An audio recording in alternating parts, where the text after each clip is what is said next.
Hola, buenos días.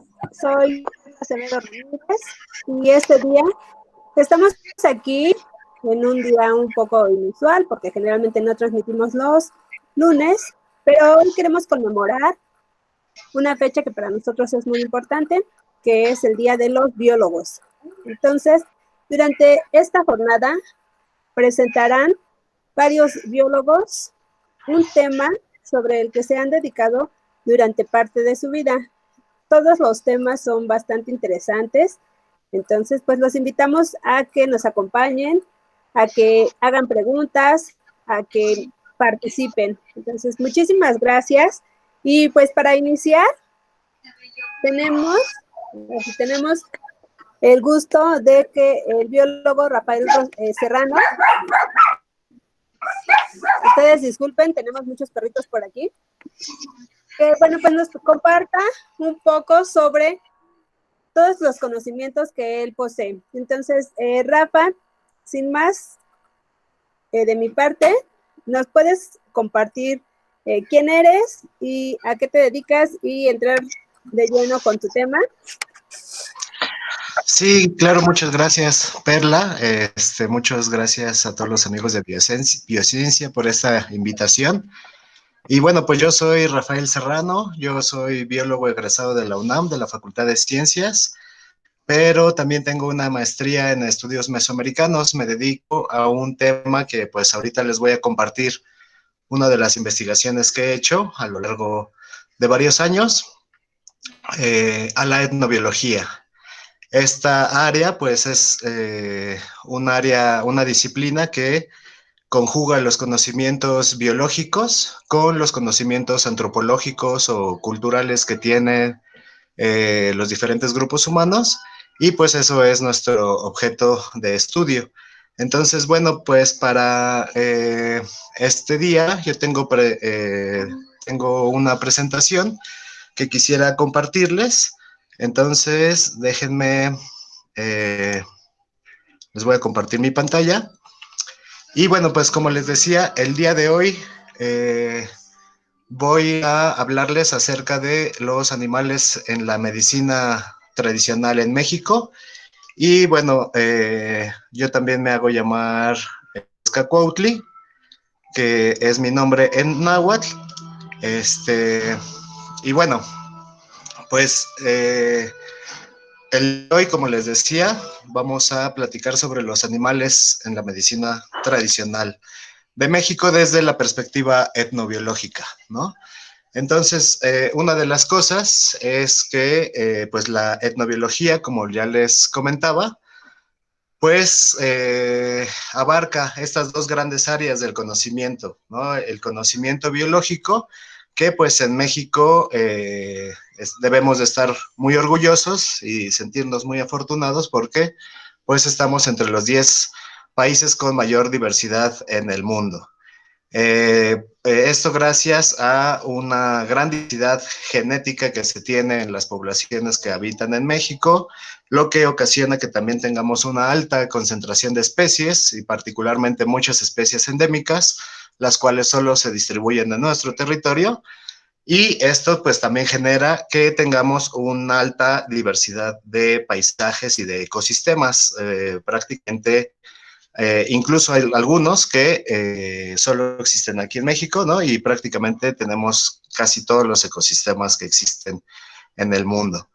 Y otra de las características que hay que denotar dentro de los estudios etnobiológicos es esta parte de la diversidad cultural, ¿no? No es solo la parte biológico lo que nosotros estudiamos o lo que nosotros estamos interesados, sino también en este complemento que, pues, aparte ha nutrido mucho también la misma diversidad biológica, que es la diversidad étnica y la diversidad cultural de nuestros pueblos originarios. No sé si todo el mundo sepa, pero en México se reconocen 68 pueblos originarios y por lo tanto sus lenguas y sus idiomas pues son lenguas oficiales en México. Entonces tenemos 69 lenguas oficiales porque pues se le suma también el español. Aunque pues aquí hay una discusión bastante interesante y esto también tengo que aclararlo porque estos 68 pueblos originarios se derivan en 364 variantes lingüísticas o variantes dialectales, como se les conoce, y pues tenemos que distinguir, ¿no? Un dialecto pues es una forma particular de hablar una lengua y realmente todos nosotros, bueno, todos los seres humanos hablamos algún dialecto, ¿no? Nosotros, nuestra lengua, para mí, por ejemplo, pues es el español, mi lengua materna, pero hablo, por así decirlo, el dialectal de la Ciudad de México, ¿no? No hablo como un español nacido en España o como un mexicano nacido en Veracruz, ¿no? Tengo pues mi propio acento, algunas palabras que pues se usan cotidianamente en mi contexto cultural, que es que era la Ciudad de México, ahora ya no vivo ahí en la Ciudad de México, ¿no? Entonces, esos 68 pueblos originarios, como les decía, derivan en las 364 variantes lingüísticas y pues aquí tengo un ejemplo, ¿no? Un pueblo originario es reconocido como los zapotecos. Bueno, dentro de los zapotecos, pues hay 63 variantes lingüísticas, incluso dentro de ellas tan diferentes que pues no se entienden como nosotros ya no entendemos a un francés o el portugués, ¿no? A pesar de que son zapotecos, a pesar de que nuestras lenguas son romance, tuvieron un origen común, pues en la actualidad ya no se entienden por la distancia cultural que también tienen estos pueblos, ¿no? Aunque vivan muy cercanamente. Entonces, bueno, pues esto da un complemento gigantesco a toda la forma de cómo se utilizan los recursos naturales en nuestro país, ¿no? Y bueno, pues aquí también tenemos un mapita, un poquito de la gran distribución que se tiene prácticamente en todos los estados de nuestra república. Tenemos presencia de pueblos originarios, aunque la mayoría se concentra en el sur, sureste, en Oaxaca, particularmente Oaxaca y Chiapas son dos de los estados que tienen más lenguas originarias, lenguas autóctonas vivas y con poblaciones bastante fuertes aún en el habla, ¿no? Entonces, bueno, desde la perspectiva etnobiológica, nosotros justamente vamos a estudiar estos dos grandes campos, ¿no? La diversidad biológica y la diversidad cultural, que pues desde hace unos años ya también tenemos este término que ha venido poniéndose de moda, que es hablar acerca de la diversidad biocultural, ¿no? Y como les decía, esta diversidad biológica que tenemos por un lado y la diversidad cultural que tenemos por otro lado, también ha generado pues la manipulación y la utilización de estos recursos naturales por medio de la domesticación y pues esto también contribuye a la diversidad biológica por medio del contacto cultural, ¿no? Entonces, bueno, a partir de ese momento les voy a platicar un poco de lo que yo hago, es a partir de la etnozoología, ¿no? Este es el método que uso en las investigaciones, que es a partir de una perspectiva EMIC, que esto quiere decir que le doy mucha importancia y mucho peso a la perspectiva de vida y de conocimiento que estoy adquiriendo con las personas con las que hago esta investigación. Por ejemplo, aquí estoy en una investigación con unos compañeros tzotziles de Tierra Caliente, y el compañero que tiene la libreta es nuestro traductor, ¿no? Entonces, él está haciendo la entrevista o las preguntas que yo le estoy requiriendo en la lengua tzotzil, a nuestro compañero que pues nos estaba dando la información o la entrevista, ¿no? Entonces, pues esta perspectiva de usar el lenguaje y la perspectiva EMIC del conocimiento que tienen estas personas, pues eso es parte del método etnozoológico, por medio de entrevistas semiestructuradas, como ya lo decía en español y en las lenguas originarias con las que he trabajado. Ahorita vamos a ver pues que han sido varias, pero pues yo particularmente me dedico más al estudio de las culturas nahuas, ¿no? En el caso de cuando trabajamos con una lengua originaria o cualquier lengua, pues que no tengamos nosotros el conocimiento suficiente como para tener un diálogo, pues es muy benéfico trabajar con la ayuda de un traductor, ¿no? Nuestros registros los hacemos en una libreta de campo o digitalmente, ya pues también ahora hay muchas herramientas para grabar audio o video, ¿no? Muy sencillo. Caminatas etnobiológicas que son recorridos en el bosque o en los contextos ecológicos en los que se está desarrollando la investigación, con expertos en el área, expertos locales, los cuales pues nos van transmitiendo su conocimiento y pues nosotros hacemos la captura de esa información. Y también, pues, la investigación bibliohemerográfica, obviamente, ¿no? También la identificación de los organismos con expertos o enclaves y guías científicas, dependiendo de qué organismo estemos trabajando, ¿no? Entonces, bueno, pues este método también lo que pretende es la reintegración de las diferentes áreas del conocimiento que se desarrollan en la actualidad en nuestra ciencia. Por ejemplo, aquí hay algunas, ¿no? Está pues la zoología, la etnología, la edafología, la antropología, geología, agricultura, etcétera, ¿no? Pero pues muchas de estas pues trabajan a veces de forma aislada, también por la cantidad de conocimiento que se ha generado y por la necesidad de especialización, pero el chiste, la intención de la etnozoología, pues es que se pueda hacer una interacción entre estas áreas, un trabajo transdisciplinario, ¿no? Entonces, bueno, pues ese es uno de los puntos que yo trato de abarcar en las investigaciones que hago acerca de la etnozoología, ¿no? Y con un compañero en 2010, que es cuando empezamos a publicar los primeros resultados de nuestras primeras investigaciones, pues nosotros sugerimos o proponemos que la etnozoología es lo que se refiere, es esta disciplina, esta ciencia que se refiere al estudio de los saberes y prácticas circundantes a los animales generados por cualquier grupo humano en un tiempo-espacio delimitado con una tradición científica distinta a la occidental, ¿no? Entonces, en general, pues cualquier saber y práctica que tenga cualquier grupo humano de los animales, en particular, ¿no?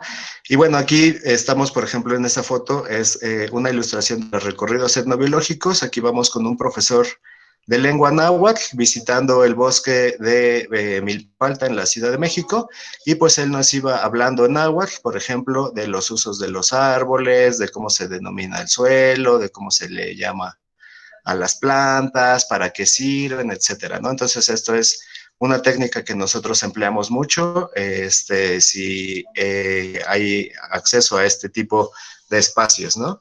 Y bueno, pues aquí estamos haciendo entrevistas también con compañeros en Hidalgo, en náhuatl, ¿no? Entonces, bueno, también nosotros tomamos o trabajamos a partir del axioma biocultural que fue propuesto por Nichtmann en 1992. Esto, pues, de parte de desde la ciencia occidental, ¿no?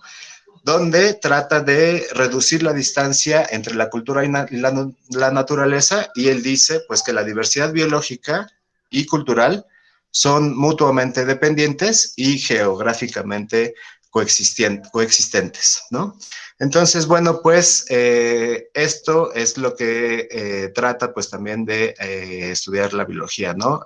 La relación que hay entre las sociedades y la naturaleza a través del tiempo, y pues estas relaciones están creadas a partir del conocimiento que se genera entre la interacción de estos dos elementos, ¿no?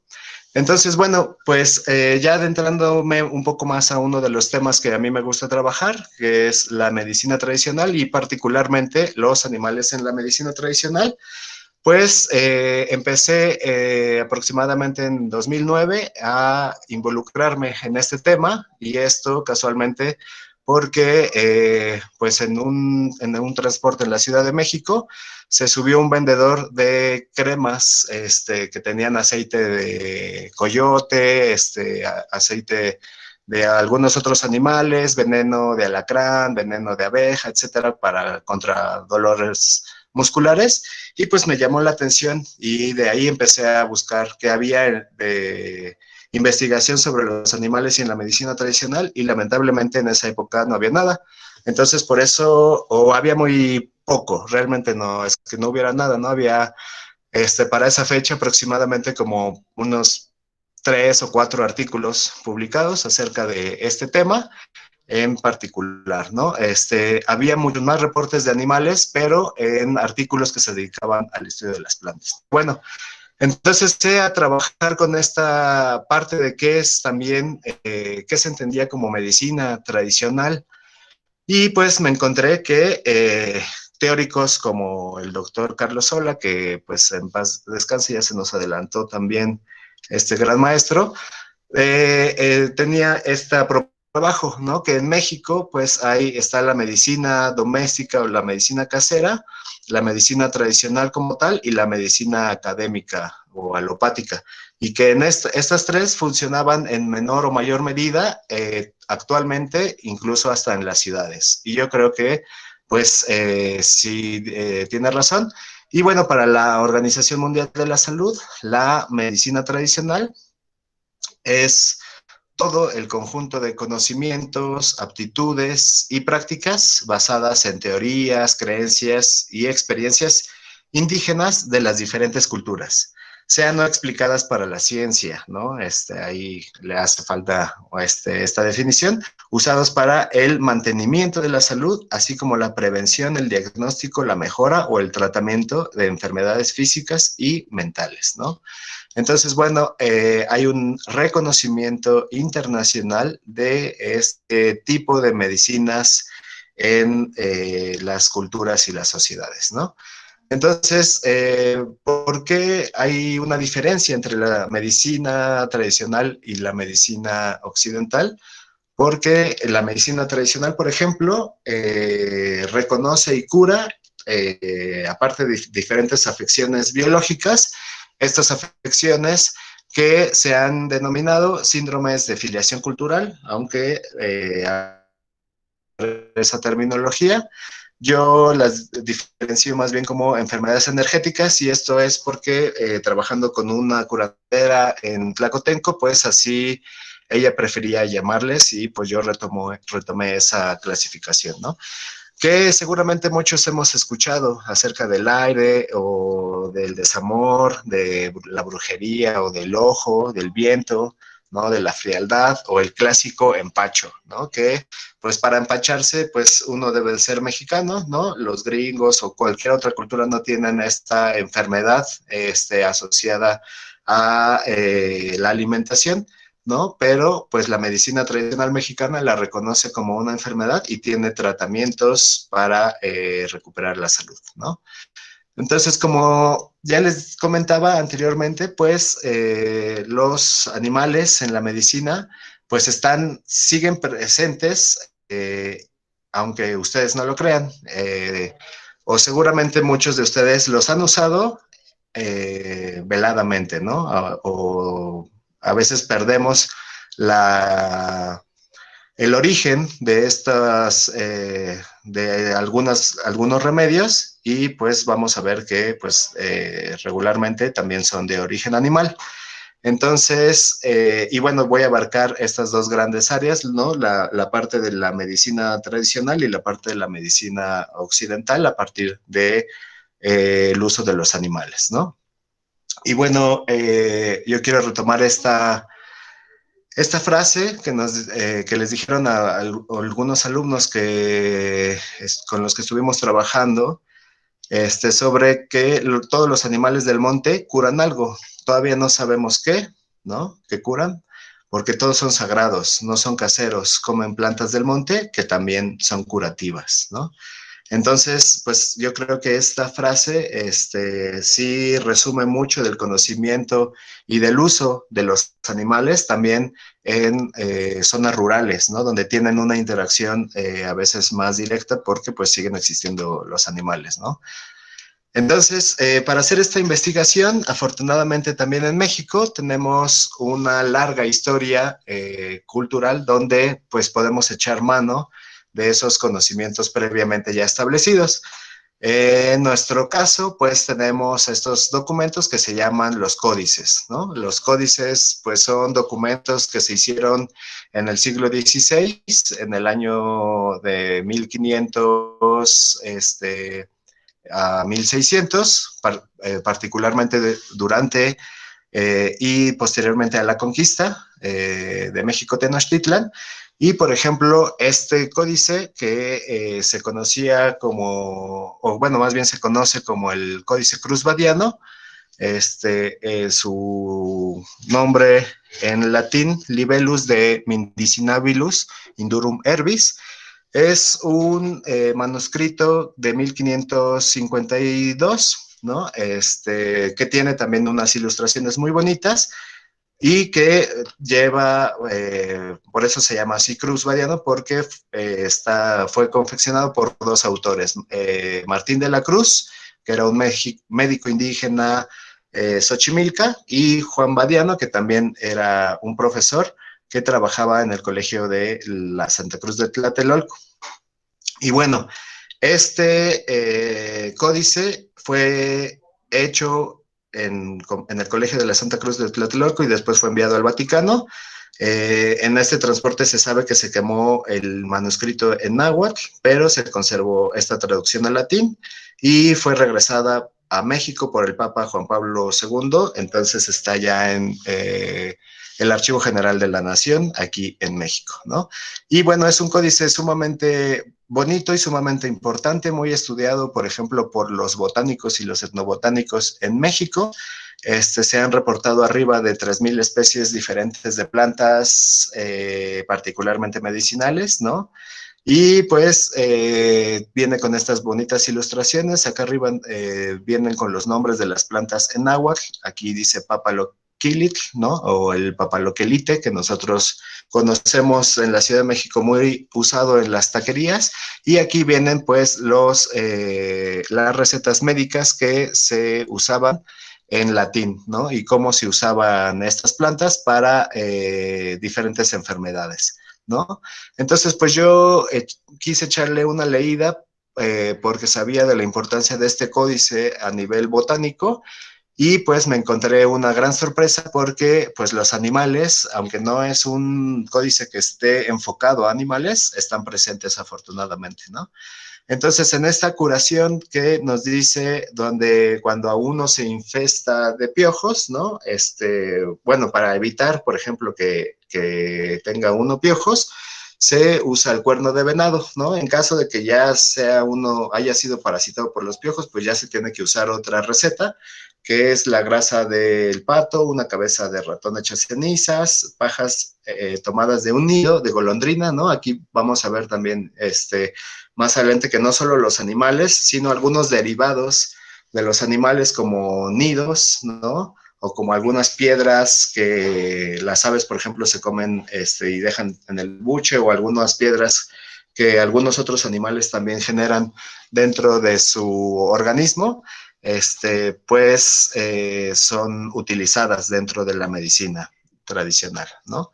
Entonces, bueno, ya unas tablas de resultados después de una exhaustiva revisión de este documento. Este es un pequeño ejemplo, ¿no? Aquí yo ponía si estaba registrado en náhuatl, el nombre científico para ese animal o una aproximación, porque pues en algunos no es posible a partir de las descripciones que se dejan solo en el códice o en los códices, ¿no? El recurso zooterapéutico, lo que se usa, para qué se usa, o la enfermedad que cura, y cómo se usa a grandes rasgos, ¿no? Ahí en algunas ocasiones, o bueno, la tesis tampoco, este trabajo tampoco es una intención de hacer un recetario médico, ¿no?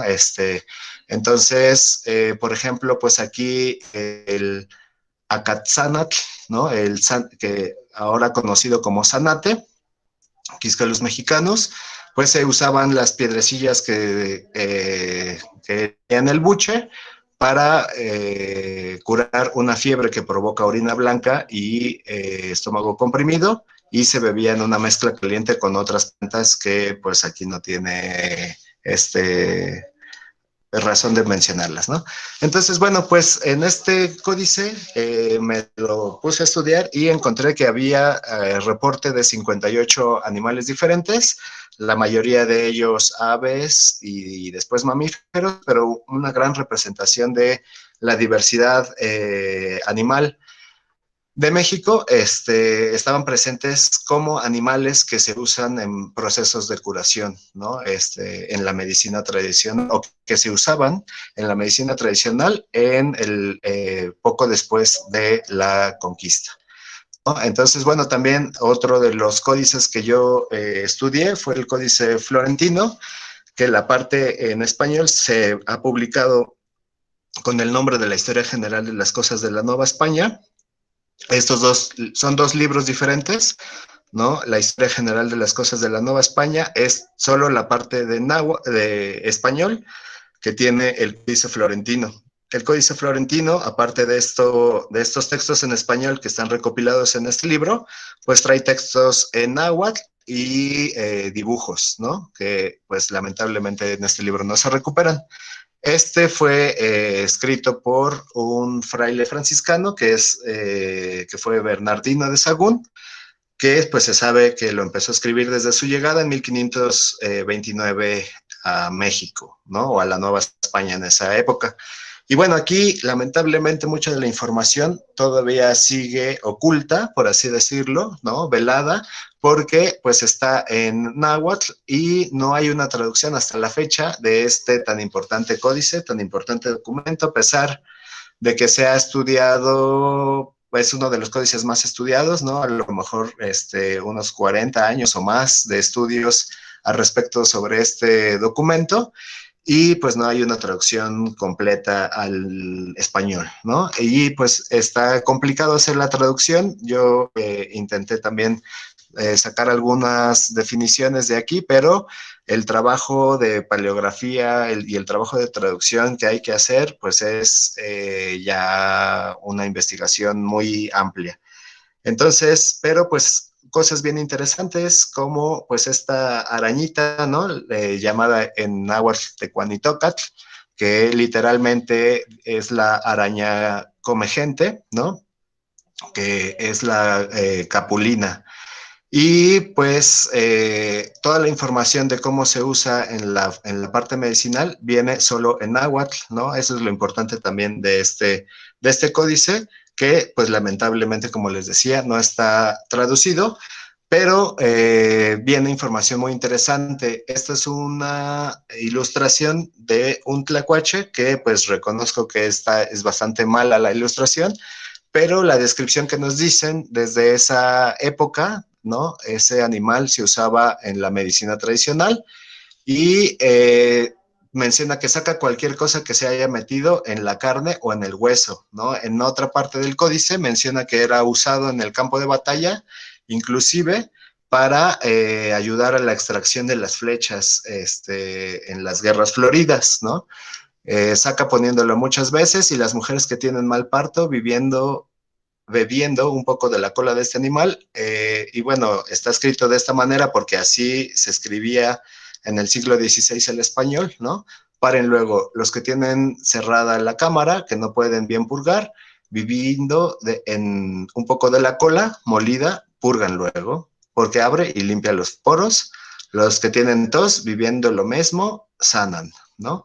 Entonces, bueno, este animalito que es el tlacuache, desde la época prehispánica, es usado, como aquí lo dice, ¿no? Para sacar espinas de la piel, para ayudar en problemas digestivos, o para ayudar también en problemas de labor de parto, desde esa época, ¿no? Otro de los códices que yo consulté fue la Historia Natural de la Nueva España, que fue escrito por Francisco Hernández, Este personaje es importante también porque él fue designado particularmente por el rey de España, Felipe II, en esa época, para venir y realizar un registro de todos los recursos médicos que se usaban en las tierras de la Nueva España. Entonces, desde animales, plantas, conjuros, etcétera, es una obra monumental, particularmente de la medicina de la época, ¿no? También se sabe, pues como estaba financiado por el rey, pues que llegó con un grupo de pintores y en esa época llamados protomédicos, pero que eran médicos, que pues recibieron asesoría de indígenas cultos, o sea, que buscaban también a las personas que se dedicaban a esto, ¿no? A los curanderos, a los hierberos, a los parteros o parteras, etcétera, y que por medio de esas entrevistas, pues hicieron esta recopilación de láminas, como aquí lo podemos ver, y de la información del conocimiento asociado a estos organismos, ¿no?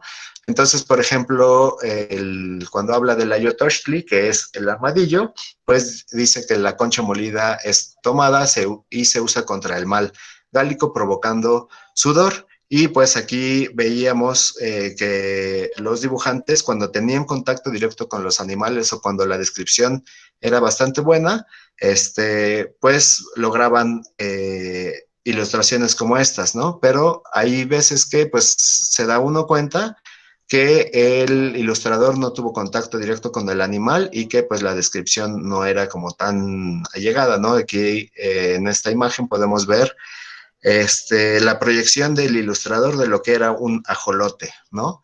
Entonces, bueno, pues el ajolote también se usaba en la época prehispánica como medicina. Y bueno, en estos tres códices que yo me puse a hacer una revisión histórica, pues encontré aproximadamente 104 animales que se usan o bueno, más bien que se usaban en la época prehispánica, en el siglo XVI, eh, después de 1550, particularmente, o bueno, entre esas fechas, 104 animales, ¿no? Y en estos tres códices, los únicos animales que se repetían extrañamente eran el zorrillo, el tlacuache y el humano. ¿No? El humano, pues se usaba el excremento, se usaba la orina, se usaban los cabellos incluso para hacer, para coser, ¿no? Las heridas, que se presentaban igual en el campo de batalla. Entonces, bueno, pues era un recurso que a mí me llamó la atención también, ¿no? Que el humano estuviera usando, pero pues no se me hizo también muy raro, ¿no? Y bueno, pues a partir de esta investigación o de esto, pues yo me empecé a acercar también con otros maestros y en el 2009, como les comentaba, tuve la fortuna de que el maestro Otto Schumann, un maestro de la lengua maya, me invitara particularmente a hacer una investigación con estos compañeros que son los Tanok Etik y los Tohowinik, ¿no? Los tojolabales y los tzotziles de Tierra Caliente en el estado de Chiapas. Entonces, bueno, ahí con estos compañeros también estuvimos haciendo algunas visitas de campo, ¿no? Algunas entrevistas y pues cosas súper interesantes como que pues el uso de los animales está firmemente arraigado en la terapéutica tojolabal y tzotzil. Aquí voy a hablar algunos ejemplos así en general, ¿no? De el usej o el lotso, que es pues el sopilote de cabeza negra, ¿no? Que ambos pueblos usan de forma medicinal para curar el espanto o para mejorar la audición, ¿no? Etcétera. Hay diferentes enfermedades que se tratan con este animal y también diferentes los recursos, ¿no? Que pueden ser los huesos o el sebo y las alas, particularmente contra las reumas, ¿no? El excremento para mejorar la audición y así algunos otros elementos. Eh, otro, otro organismo que ahorita lo voy a mencionar solo para los pueblos tojolabales, pero que realmente está presente en prácticamente todos los pueblos mexicanos, es el uso de la serpiente de cascabel, que en algunos casos pues sabemos que algunas especies están amenazadas, entonces también por eso es importante saber o conocer esta información, porque conjuntamente se pueden hacer planes de conservación, ¿no? de estas especies. Entonces, bueno, pues diferentes especies de serpientes de cascabel se usan para curar el cáncer, las reumas, el hinchazón del cuerpo, ¿no? O el espanto, o para curar las mordeduras mismas de las serpientes, o lo que nosotros conocemos como los accidentes ofídicos, ¿no? Entonces, y después de esa investigación que hice en Chiapas, pues me vine a trabajar a el centro de México con compañeros nahuas en Tlacotenco, en la Ciudad de México, ¿no? Y yo pensé en un momento que no iba a encontrar pues prácticamente nada, porque pues ya estábamos en un contexto más citadino, aunque bueno, los que conozcan Milpalta, pues saben que a pesar de estar en la Ciudad de México, ya uno ya no se siente en la Ciudad de México, ¿no? Ya es un contexto más rural, este, dentro de esta mancha urbana gigantesca, ¿no? Y bueno, para mi sorpresa, me dio suficiente material para realizar mi tesis de maestría, donde pues registré 32 animales diferentes que se usaban en el 2010 en esta demarcación, ¿no? Donde pues la mayoría eran mamíferos, después los artrópodos, perdón, y después las aves y reptiles, y ya algunos anélidos, algunos anfibios y moluscos, ¿no? Entonces, pues ahí yo hice esta sistematización. Los que pues estén interesados les puedo mandar una copia de mi tesis para que le puedan echar un ojo más a profundidad. Aquí nada más pongo estos dos ejemplos de cómo hice la sistematización con los nombres en náhuatl que aún existen o existía, no, que aún existen, perdón, en Milpalta. Por ejemplo, para el colibrí todavía había dos diferentes nombres, ¿no? El Huitzilihuitl y el Xohuitziki. Este, que pues para la cosmovisión náhuatl, particularmente, este, estaba relacionado con la enfermedad de no tener un compañero o compañera, sin importar la preferencia sexual, amorosa, ¿no? Entonces, pues ayudaba a traer el amor o a curar el desamor, por así decirlo, y pues se usaba, se secaba y se envolvía en una bolsita que es de seda, o si es de seda mejora las condiciones de uso de esta enfermedad, porque es a partir de la visión EMIC, de la visión del pueblo en el que se está trabajando, ¿no? Y también algo bien interesante es que en esa comunidad, pues el humano se usaba al menos para curar 7 enfermedades, desde dolor de cabeza, mal de ojo, dolor o resequedad y cortadas, mordedura de animales ponzoñosos, accidente ofídico, sarna, paño, alcoholismo y maldad. Y pues a mí se me hizo súper interesante que pues en la actualidad en la Ciudad de México todavía hubiese este manejo, los recursos zooterapéuticos. Bueno, también más adelante hice una investigación en San Simón, Tlatlauquitepec, con los alumnos de etnozoología de una materia que yo daba en la UNAM. Y bueno, aquí pues también se encontraron bastantes animales, y particularmente pues les puse estos dos ejemplos, ¿no? Que es el camaleón, que su sangre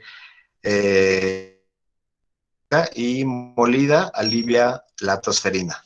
Y el tlacuache, ¿no? Que de nueva cuenta la cola seca y pulverizada sirve como abortivo, además para sacar con facilidad espinas de la piel, ¿no? Pues prácticamente el mismo uso, a pesar de que ya pasaron 500 años, ¿no? Del reporte que nos hace Sagún y de cómo se usa en la actualidad en diferentes comunidades, ¿no?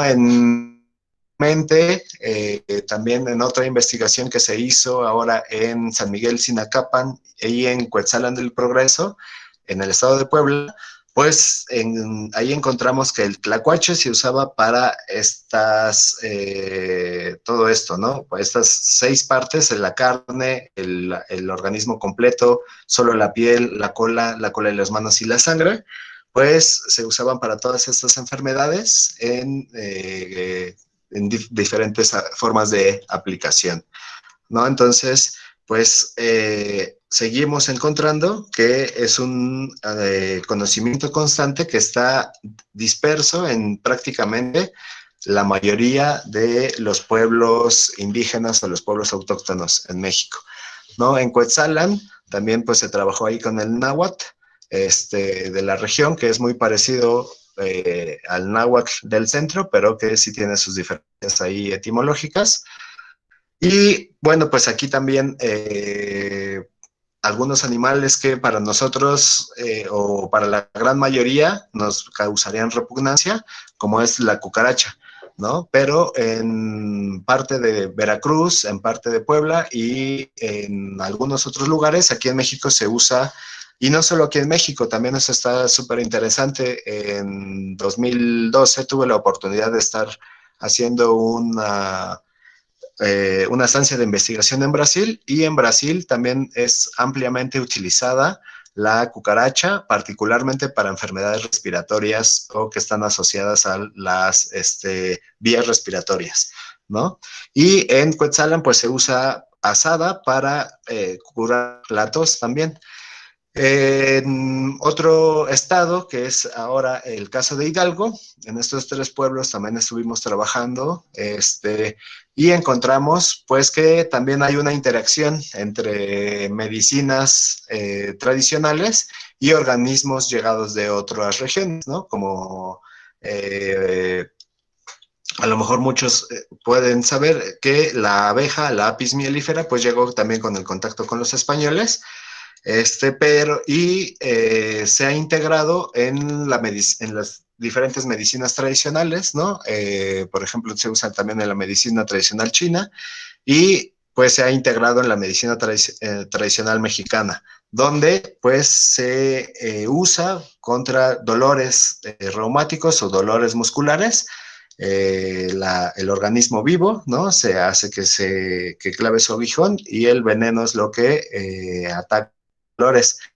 Y también al principio yo les había dicho que seguramente muchos de ustedes han usado algún animal medicinal, o algún recurso de algún animalito medicinal, y ya se nos había ido de la memoria, ¿no? Y pues aquí está como el derivado de la medicina tradicional de los animales, que se usa prácticamente en todo el mundo, ¿no? Que es la miel, para curar cuestiones respiratorias. Y pues sabemos perfectamente que la miel tiene sustancias que evitan, por ejemplo, su descomposición, ¿no? Al ser al tener sustancias antibacterianas, ¿no? Entonces, pues es un recurso que se ha usado prácticamente desde hace milenios. Aquí en México, pues me dirán, no, pero aquí, pues, como milenios, si no estás diciendo que la abeja llegó con los españoles. Pues sí, esta abeja que les estoy enseñando, la Apis mellifera, ¿no? Pero en México tenemos también muchas abejas nativas, que se les conoce como abejas sin aguijón o meliponas. Particularmente, bueno, en la actualidad todavía subsiste mucho el uso en Cuetzalan, en Puebla y en toda la península, particularmente en Yucatán, ¿no? De estos organismos. Entonces, pues desde hace milenios, como ya les había dicho, este recurso se usa, aunque bueno, con la llegada de la abeja europea, pues se ha sustituido en gran parte por la abeja, bueno, por la miel de esta abeja. Entonces, bueno, pues también en estos lugares también se usa el colibrí, ¿no?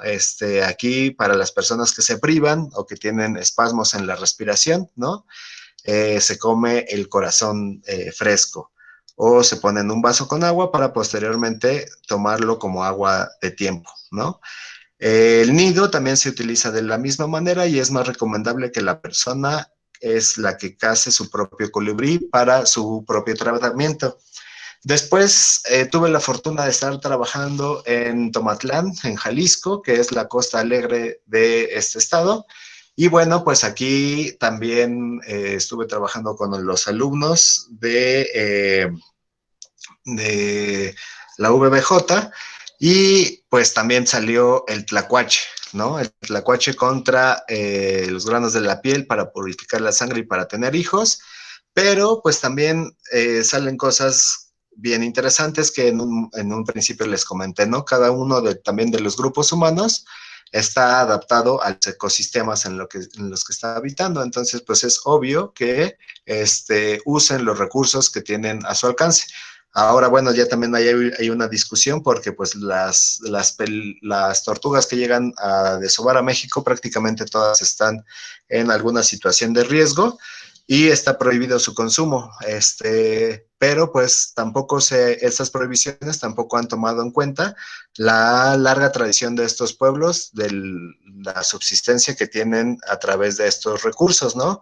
Y bueno, también hay una discusión ahí sobre la utilización de estos recursos pues para capitalizarlos, ¿no? Elementalmente, que pues a veces no es generado por los habitantes de la región, sino por otras personas fuera de estos lados, ¿no? Entonces, pues ahí me comentaban que pues sigue siendo importante, por ejemplo, la utilización de la tortuga carey, ¿no? En la parte medicinal, porque pues el asma o la bronquitis, ¿no?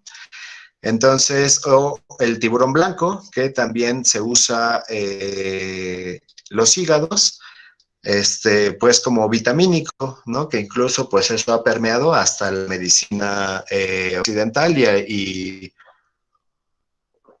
pues farmacias como estas, ¿no? Que tienen lo mismo pero más barato, pues también generan este tipo de productos, ¿no? Que pues son evidentemente tomados o nutridos del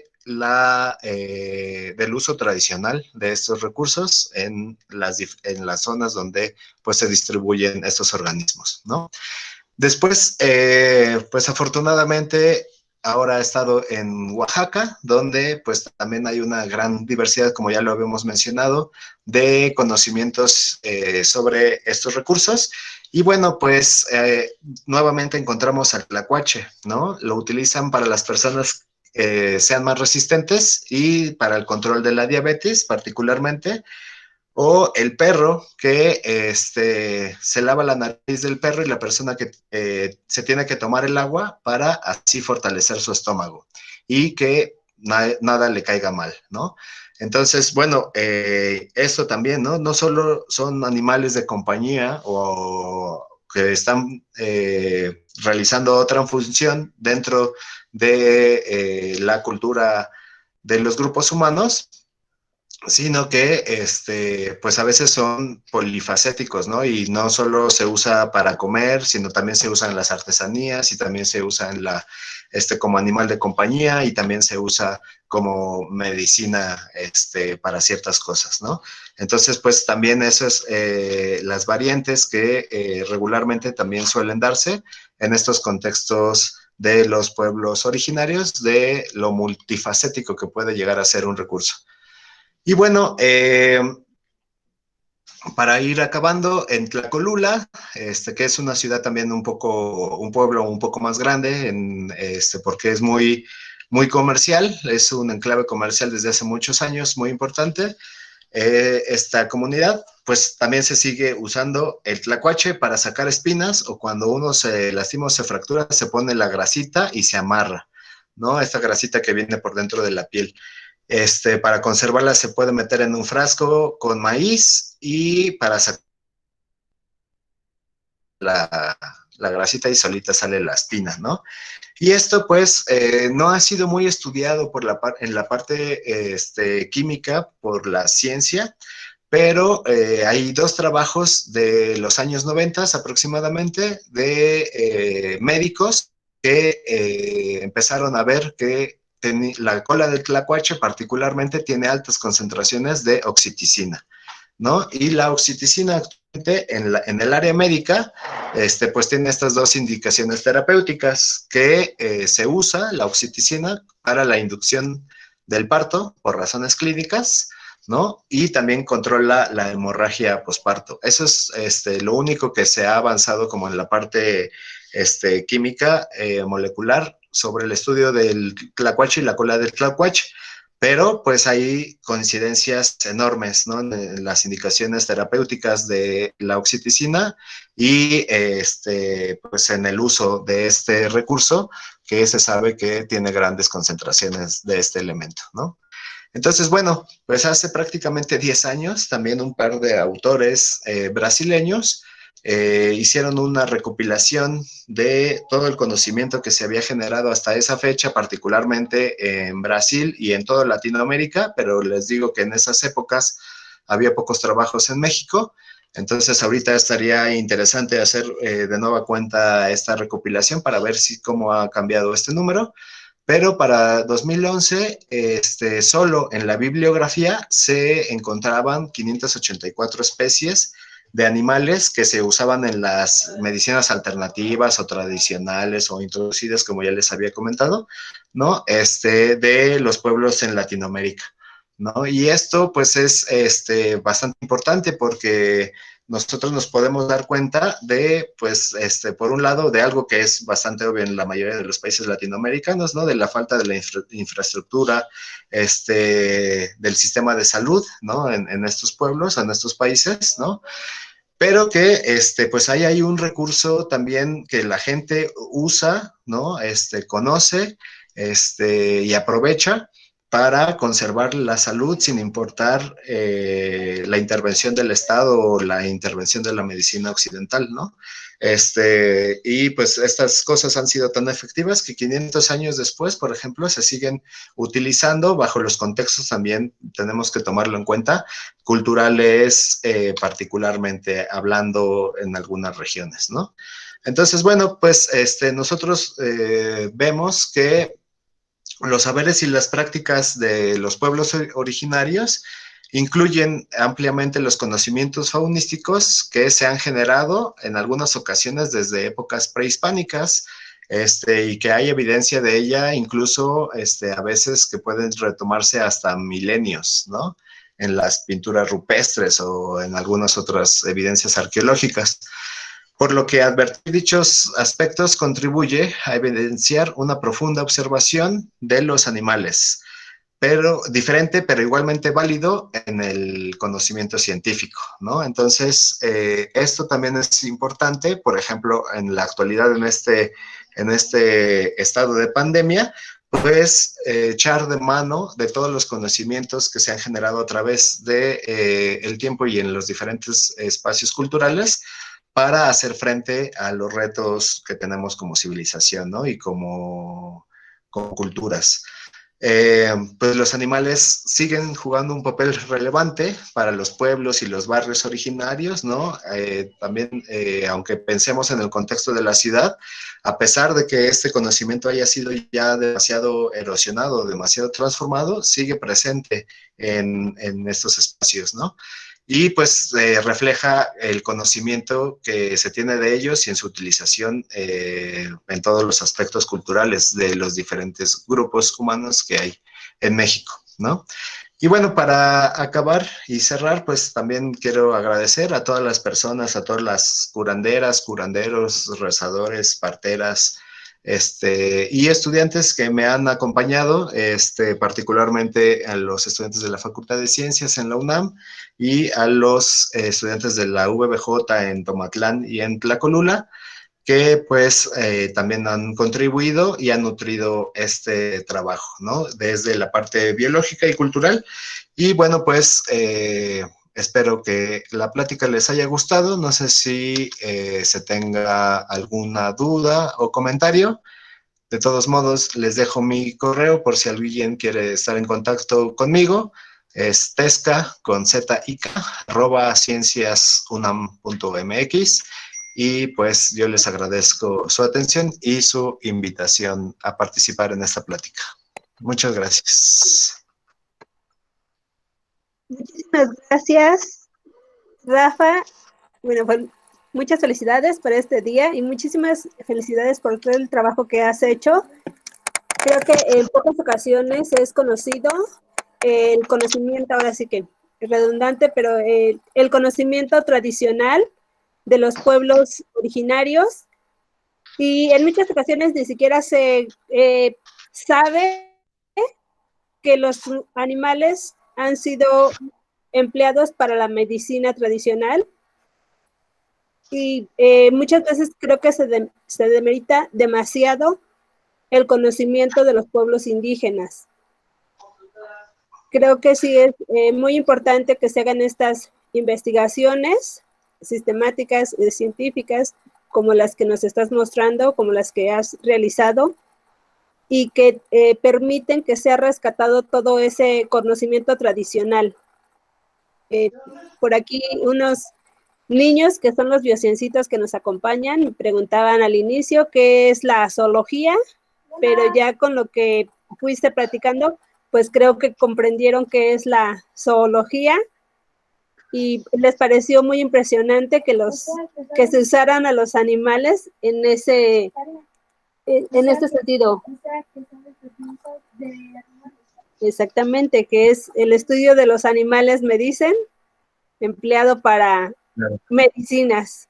Entonces, creo que también para ellos es algo muy novedoso. Y los comentarios, bueno, agradecen mucho, te felicitan. Nos mencionan que qué bonita frase, refleja el vínculo que tienen algunas personas con la naturaleza.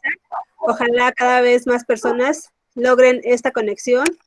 Felicidades, muy interesante la plática. Y por acá en el chat, pues también nos comentaban que parece que el se sigue usando para los fines que comentabas. Sí, mencionan que en la actualidad se sigue usando el animal. Estabas comentando sobre el tlacuache para distintas curaciones y para evitar plagas en los hogares. Y otra cosa que también, no sé si has visto estas pastillas de zorritón. Alguien me preguntaba que si realmente sí las hacían con extracto de zorrillo o algo por el estilo. Fíjate que esas sí no las conozco, no había escuchado hablar de ellas, pero pues si me mandan esa información también se los agradecería y pues ahí ayudamos a ver si sí trae zorrillo o no trae zorrillo. También, lamentablemente esta parte de este conocimiento a veces es usado mucho en la charlatanería, ¿no? Entonces, y hay veces que nos engañan y pues dicen que trae zorrillo y coyote y víbora de cascabel y pues no trae esos organismos, ¿no? O no trae presencia de esos organismos. Entonces, pues también hay que ver, pues está delicado también este tema, ¿no? En ese sentido. Y yo recomiendo pues más bien acercarse también como con la medicina occidental, ¿no? Pues con su médico, con su partero, con su huesero de confianza, porque pues esas son personas que tienen una amplia experiencia, a veces transmitida de generación en generación y ya son 5, 6 o más generaciones que hacen estas prácticas. Para, pues como en todo, ¿no? Siempre hay gente que es experta en algo que a veces pues nosotros conocemos someramente para pues tener un mejor diagnóstico y unas mejores curaciones y no solo salirse a cazar tlacuaches, ¿no? También la idea es que pues conservándose el recurso, se conserven los usos y las culturas y viceversa, ¿no? La cultura que también ayude a la conservación de estos organismos, pues sabiendo que no, a veces no son, no nos afectan. En la ciudad le temen mucho a los tlacuaches y creen que son ratas gigantes, ¿no? Cuando pues realmente no, y son animales súper bonitos y súper necesarios en los ecosistemas en los que se distribuyen. Entonces, pues también esa es como la tirada, ¿no? De la conservación de doble sentido a partir de la cultura o de la biología, ¿no? Así es. Nos mencionan que es interesante. Gracias, muy interesante. Estoy trabajando desde la antropología, el pensamiento salvaje, en Levi Strauss, y me parece un aporte muy interesante. su trabajo. En particular me recordó a la lógica de lo concreto o la importancia de la percepción de sensible en tantos usos medicinales. Sí, pues muchas gracias, Enrique. Yo te recomiendo que, pues ya que estás en este ámbito de la antropología, que le sigas después con el alumno de Levi Strauss, Felipe Descola tiene unos textos súper interesantes y te va a ayudar también a ver la perspectiva de la medicina desde otros contextos culturales. O bueno, a todos los que estén interesados en esto, es un autor que les recomiendo bastante abordar. Pues te agradecemos mucho. Vamos a dar inicio a otra plática, pero creo que, bueno, al menos a mí me dejas fascinada. No sé, por allá a los que nos observan, creo que también es un tema novedoso, a pesar de tener tanto tiempo, que es, digamos, para nosotros nuevo y que es algo que debemos valorar y, como dices, conocer. Si no lo conocemos, pues no sabemos cómo conservarlo. Y también algo que mencionaste, cómo conocer o cómo definir qué es conocimiento tradicional y qué es charlatanería. Pero bueno, creo que lo podemos dejar para otras pláticas. Espero que nos sigas acompañando. Y pues muchísimas gracias.